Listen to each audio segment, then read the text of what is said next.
Hi, my name is Maria Gobert, and I'm a PhD student at SUNY University at Albany.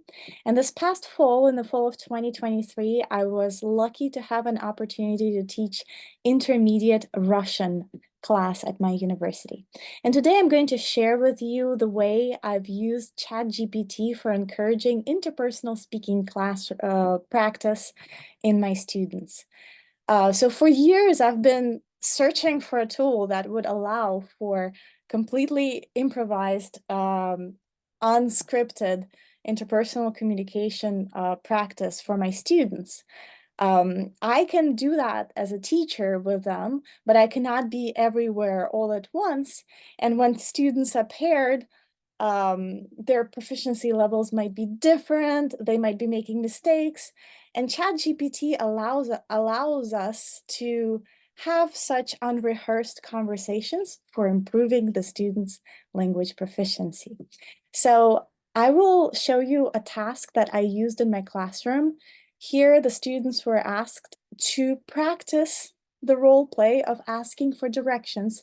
They were asked to imagine that they're traveling to Almaty on the exchange program, and they are going to the theater with their group, and they are supposed to ask an Almaty local how to get to the theater from the nearest metro station. So for authenticity, I added snapshots from the website of the theater for the students to look at the performance they are supposed to attend. And it's very important to share sentence frames that students can use to formulate the correct request from ChatGPT. To round up this task, as a final tangible product, I asked students to write a text message to their friend who is also in the group of exchange students to tell them how to get to the theater because they're also getting there, based on the interactions they had with the Almaty local, which was played by ChatGPT. So here's how this conversation went. For that activity, you can use the free ChatGPT version. You can also use their paid version, ChatGPT 4.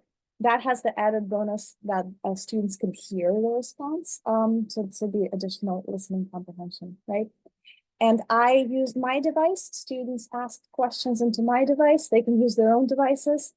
If they use your device, you can also project the responses of the chat in real time. So here students asked, how do I get to the theater, right? ChatGPT gave directions from several metro stations.